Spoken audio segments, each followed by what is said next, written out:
Good morning. This is Debbie Heiser back again with a next episode of Faith-Infused Leadership. And I am just thrilled today to have my good friend Diana Stelin on board. And I'm going to let her introduce herself because she is just extraordinary and has so many things that she does that I want her to talk about her important work in the world. So Diana, introduce us to yourself. Hi, everybody. I'm very thrilled to be here with Debbie. I am a professional landscape artist. I'm also a fashion designer, a published author, and a Best of Boston educator. So yes, lots of different hats and a Renaissance woman of sorts. So tell us a little bit more. What does that mean, Renaissance woman? A Renaissance woman is somebody who is not afraid to be pigeonholed into a specific role, that kind of owns and embodies all of her different talents, and lives for her creativity and whatever wants to come forth in terms of her creative initiatives and forces. She just trusts her intuition to go ahead and have things come through and inspire others and enable them to see beauty in this world. Diana, that's awesome. And I'm so glad you brought up intuition because I talk a lot about this just in my messaging, but also within past podcasts. And so tell us, like, as you look at all of these different things that you do as a professional artist and an author and an educator and a fashion designer, what was it that during particularly this last year, because it's been so crazy, what was your intuition telling you? How did you pivot in this? Well, the major thing that I had trusted during the pandemic is my larger purpose. And I really spent a lot of time figuring out, well, all of this aside, if I had a couple of $1 million to spend and I really did not need to be thinking about anything in particular, what would I be doing with my life? And the answer came to me right away. And it was, I would be helping people see joy in their life and stay grounded and centered.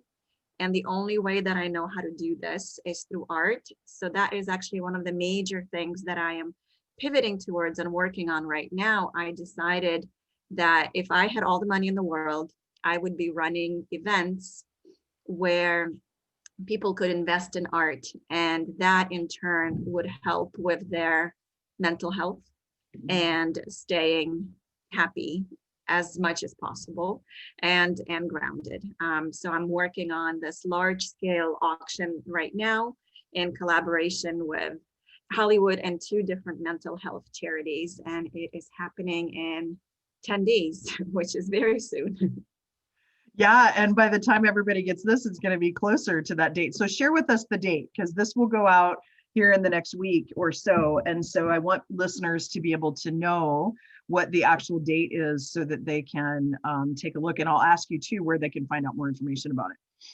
Sure. So the live event is happening on Saturday, October 24th, and Pacific time. It's at 3 p.m. to 4 p.m. Pacific, 6 p.m. to 7 p.m. Eastern. However, they can log in ahead of time and look at some of the auction lots that are part of the silent auction and start bidding right away. I have a handful of the lots are going to be presented live, and there will be live artist presentations and talks from the heads of the charities about the research work that they do, as well as a really fun culinary presentation from an amazing chef that I know. So if they can make it, it would be amazing. The auction will also remain up for a week after the live event. So in case there were some items on there that somebody wanted to bid on but did not get a chance to participate, they could still do that. Well, and I'm asking this too because I want to know, but how do we go about getting an invite to this live auction and getting a log on so that we can look at the silent auction items? So the link is really simple. It's Invoke, INVOKE, as in invoking emotions, .giftsmart.com. And the link to our live stream will be right there. Perfect. Perfect. So gifts is plural. Give Smart. Give Smart, GIVESMART. Okay, Yeah. perfect. Well, hopefully some folks listening to this will be on. And I know you've got artists from all over the world, really, don't you? Yeah, it's really exciting. I've had incredible artist response, and I'm thrilled that so many artists want to participate and be a part of this cause, considering that the economy is in such an interesting state. And also, but they still have this giving spirit and understand the importance and the direct parallel between mental health and art, which is what prompted me to do this in the first place. Nice. And thank you for saying that, because I do think it's important for listeners to know that this is going towards 2 nonprofits that specifically deal with mental health. Am I correct in saying that? Right. Yeah. So one of the nonprofits is based on the East Coast. It's local to where I live in Boston, and it specializes in outpatient services, so being very active in our community. The other nonprofit is on the West Coast. It's based in Napa Valley, California, and they focus a lot on brain research of different mental health disorders. Perfect. Well, and you talked about there was an inspiration or a catalyst to wanting to do this. And I really, part of why I love having you on this is I am a firm believer that to be a good leader, we have to be in touch with our creative side, because creativity and leadership is essential. And we're constantly, as leaders, yourself included, being innovative and pushing the envelope, trying new things. And to me, this auction and a lot of what you've been doing this year are things that are surfing the edge, right? You're surfing that edge to create innovation and creativity in your industry, not just the creativity, which I happen to be the proud recipient right there above my fireplace of one of your pieces of art. But so tell me a little bit about kind of the inspiration behind this, and then how you use your creativity and innovation to surf that chaos, right? Surf that edge to pivot and do these new and exciting things.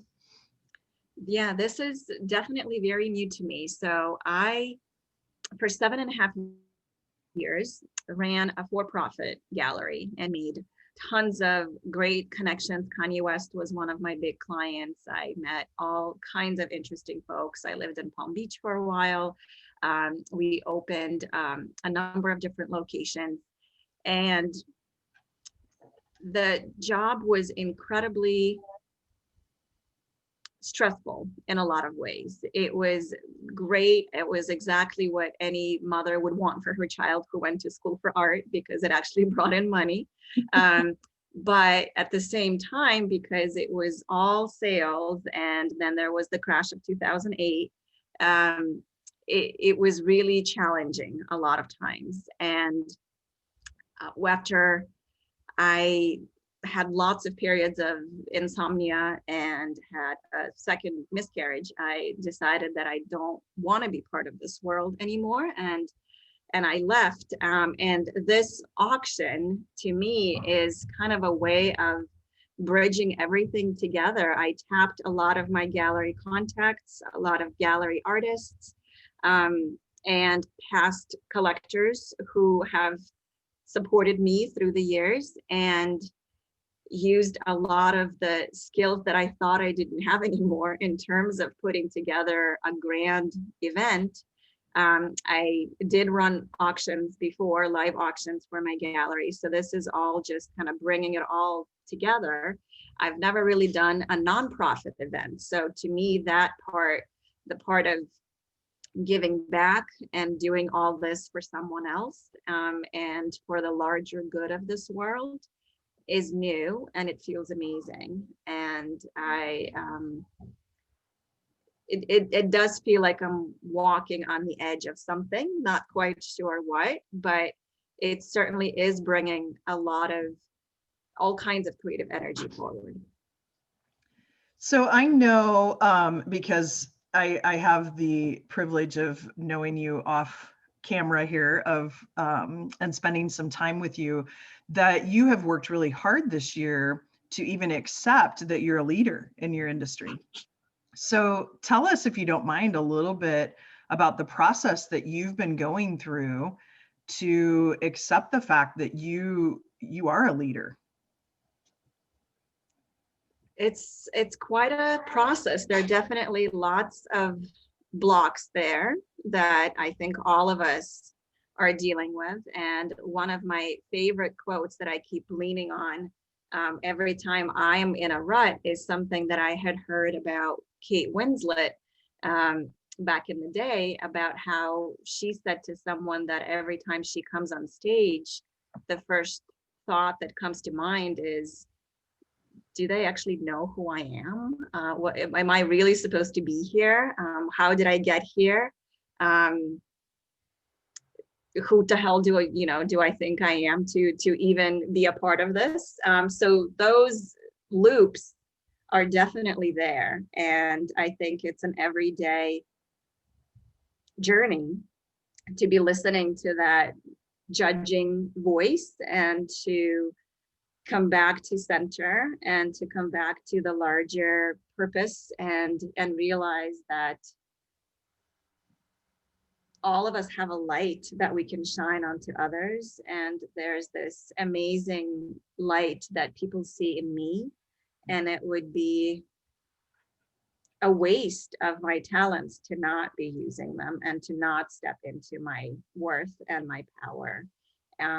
But it is an everyday struggle to really be to really have that top of mind and not let the voice take over. Yeah, no, that's good. Thank you. I know I've talked about that too. And I know too, you and I both have the same business coach. And I say on here too, even though I'm a business coach, I need a business coach because sometimes we're just so close to it. And so I'm just also really excited because you earlier kind of were joking when you said, yeah, and it was perfect for any art student because I could make money doing it. But what I see as so amazing about the work that you do is you don't just sit still. Like you said, you're such an innovator. And so you even looked at other revenue streams, and not just within this pivot. I remember meeting with you in January in New Mexico and you talking about this fashion line. And here within, not even 9 months, it was less than that, I think, you have a fashion line up and running. You've got the actual clothes, you're wearing them, you're doing photo shoots with them. Talk about that process and what prompted that. That was just yet another way of showing how quickly a universe works if you really want something. And in January, when we went to that business retreat, I didn't quite even know what to talk about because I already had a business of running an art school. I am also doing a lot in terms of my own painting sales, like we see back there. And it seemed like there's already more than enough happening. And I've been involved with this, with a gallery as well, in terms of attending art fairs and committing to all kinds of different events. And then when it was my turn to speak, I just got up and said, well, actually, since I was a child, I had a dream of being a fashion designer, and I sort of let it go. But then for the last 6 months or so, I've been having these visions in the shower, and I started describing everything that's been coming to me, and the fact that I've just been jotting down all these different outfits in a little journal. And everyone who was there said, well, do it, just do it. See, go for it.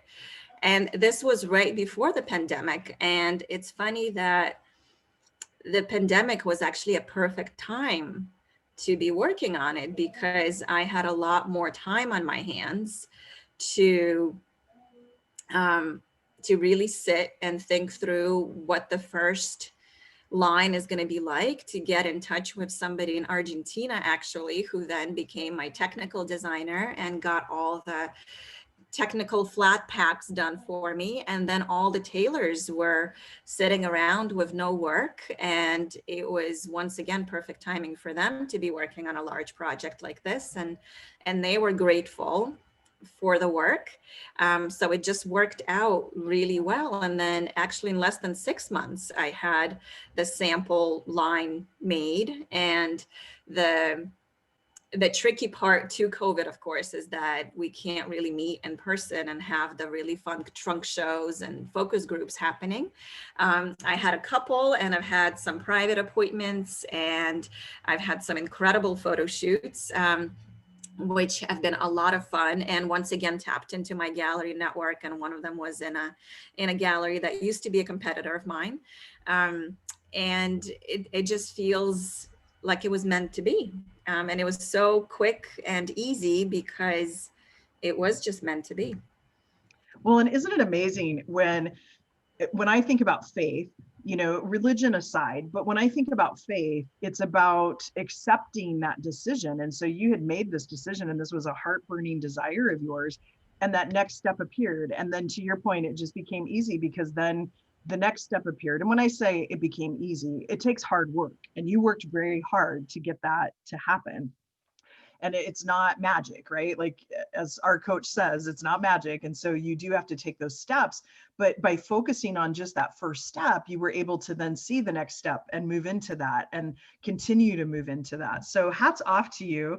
And I know I'm going to put some things into the verbiage for the podcast. So we'll put the other links there so that you can check out Diana's clothing line as well. And I can't wait to see some more of those and get my hands on that jacket that I love so well. So yes, you better. Some good motivation for me.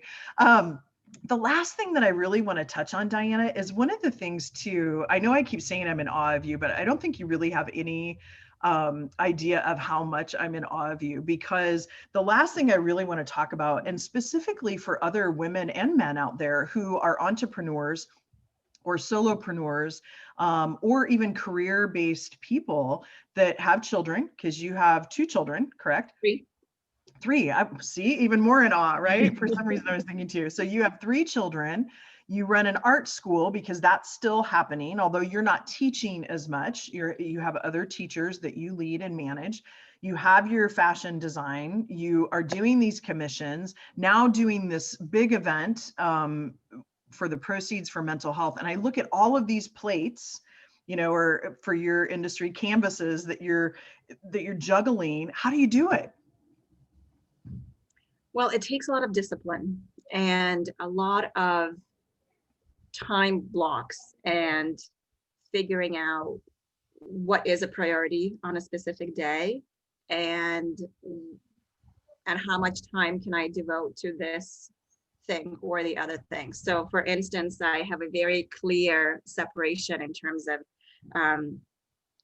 Tuesdays and Thursdays are my reach out days, my networking, computer work, communications days.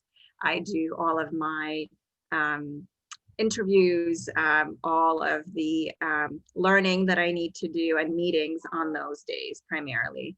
Wednesdays and Fridays are painting days, and I need to go into the studio at least twice a week, because otherwise the overwhelm creeps in. And this process of being in the studio is just really, really important in terms of not only calming down my nerves, because I think with all of us right now, there's so much anxiety and so much uncertainty. And with that comes a lot of overwhelm.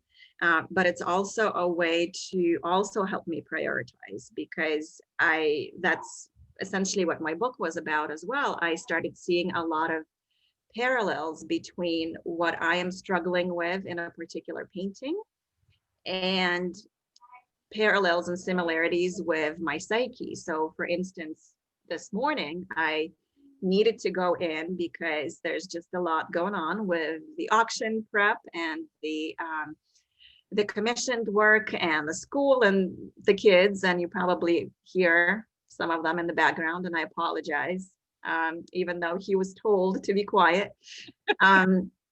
But Life is Uh, life. I love it. yes, yeah. School unfortunately is not out yet. But when I went in today, one of the questions on my mind was, well, what do I do when things are not working? What do I do when I feel like I'm putting in all this energy and the return is not there?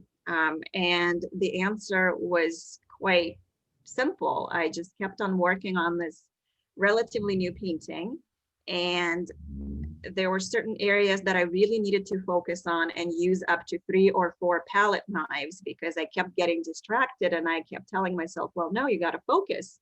You really need to set a timer and focus on this one particular area until you get it right, because my mind kept wanting to be distracted by something on the other side of the canvas. And I think that is exactly what I do. I set timers. So for 40 minutes at a time, I'm just working on this. And then I take a little break, and maybe I would use some of my strengths. And I do need to feel like I'm learning something every day. So I would take a little break and I would look into a podcast or a little book that I am in the middle of, the surrender experiment right now, which I'm loving. And do that. And then at certain points, school lets out, and I know I only have a certain amount of time to be working on something, and then it's family time. And it's really tough to let family time be family time with so many different balls that I'm juggling, but I'm trying my best. And yeah, it's just being very strict in terms of how I manage my time. Yeah, thank you for saying that. And I know, hopefully when you're in the studio, I know you were saying you kind of get squirreled, and so you have to like focus on a certain area. But you've also mentioned, and I'd like to kind of wrap it up with this, that when you go into the studio, it's somewhat of therapy for you, right? That there are a lot of processing emotions. And I see a parallel with leadership and creativity, and being able to make sure that we have some kind of creative outlet that we can do. And so tell me a little bit about that, because I know that sometimes, well, I'll let you explain it, but like that you walk in with some kind of physical thing even, and when you walk out, it's different because you're letting it out. Yeah, I think what happens during the process is what a lot of people who are into sports as well, and authors and dancers, are calling the flow. And it happens, fortunately for me, it happens a lot when I am just in complete flow, when I'm in the gallery, when I'm in the studio.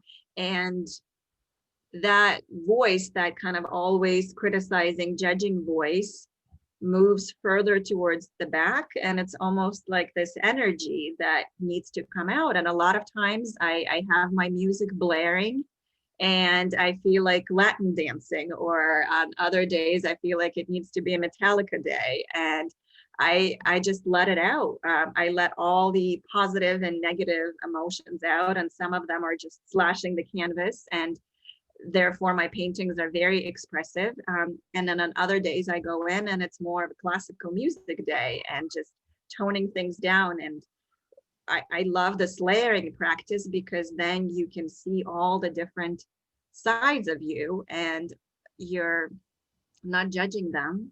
You are cognizant of them, and you're letting them be. You're letting your emotions be. And that is, to me, what painting does. It lets that inner energy come through, and for me to simply act as a channel of something important to be coming out and to be translated. So it's not even like my hand is doing anything. It's just something from down deep inside, like that little child that wants to come out and play, and I just let it. And it feels wonderful. And there are lots of times when I would go in with a stomach ache, and then 2 hours later I come out and it's gone, or a headache, and then I leave the studio feeling so much better and so much more rejuvenated. And like I said, if I don't do this twice a week, even my husband knows to send me away. He says, look, you're getting a little a little loud with the kids, and it's time to go. So it's incredible therapy, and this is why I thought it was just perfect to be tying it to mental health, because I think for me that is a way to get over anxiety and over overwhelm. And I think all of us are suffering from some minor degrees of depression right now because COVID and elections, and we might not even be realizing it, but everybody's going through something, and it's important to take care of yourself and be mindful of that. So true. And Diana, talking about taking care, we are going to close this one up, and I cannot thank you enough for the time and coming on and sharing about all of the phenomenal things you are doing. And I know we shared the link earlier for the auction, and I'll throw that into the information about the podcast. But if somebody does want to reach out, check out what you do, where would they find you? I think everything is under my website, and that could lead you to some of the workshops that I'm holding and the fashion line and the commissioned work that I do. And it's just dianastelin.com. Perfect. And people can, hopefully if they're on video, they can see it on the square, and I'll throw that also into the wording for the podcast. This is Debbie Heiser. You can find me out at 3vconsulting.com or on Facebook. Please follow us out on iTunes as well. And everyone have a fantastic day, and thanks for joining us.